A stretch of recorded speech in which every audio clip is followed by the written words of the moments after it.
This is my quick review of the SOG PowerPint. This is probably the best EDC multi-tool I've been able to find for my taste. I don't want a really large one. I mean, a large one would be good for my toolbox and a pack, but something that I can actually carry on me. This is probably the biggest one I've found, yet it's not very big. There is one smaller than this, and that is the Gerber dime, but it's just too small to be useful. The most important thing, of course, on a multi-tool is going to be your main tool, which in this case is going to be the pliers.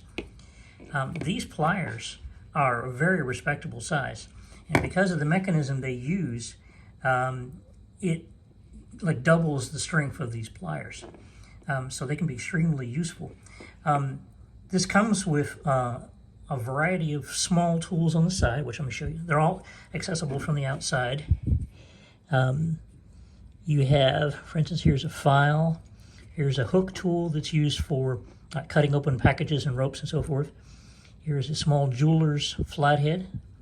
Here is a little awl.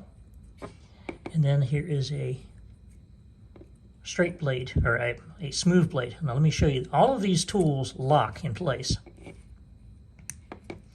And they've got two different blades. This one is the smooth blade, and they've got another one that's serrated on the opposite side. These lock. Now you can unlock them two different ways. There's a mechanism in the back you have to press, or the easier way, if you just open up one of the other tools, it automatically unlocks whichever tool you have open. Now on the opposite side, we have, there's a serrated blade, which is about the same length as the other one. Here is a can opener. Can opener. Here is a size 0 Phillips screwdriver. And then you have, on this side, here's a cap lifter. And there is a pair of scissors, which are decent.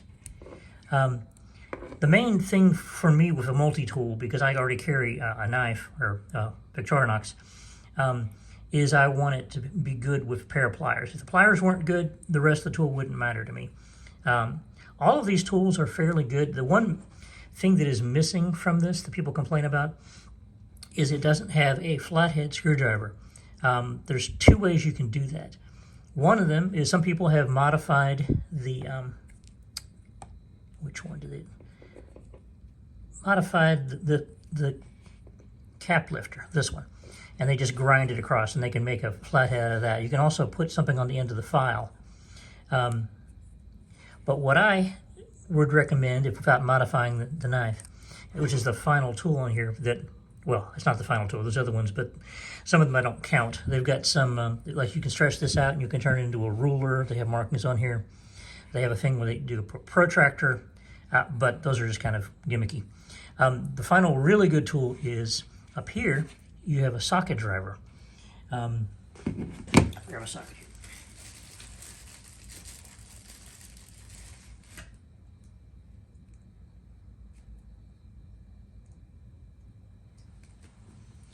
And here's where you could fix your flathead problem.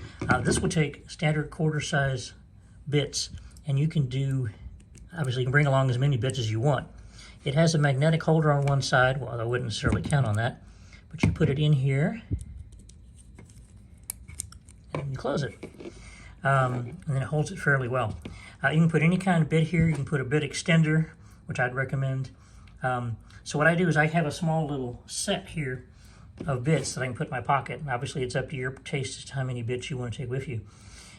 Or you could have an extender on it, which I've got a big one here, but they have all different sizes, which you can put on the end of it. So that opens up a door to all kinds of tools you can put on this. But this is probably the perfect size for me. It's big enough to get something done, but it's small enough that I can carry it with me all the time. And that is the key for me. Thanks a lot.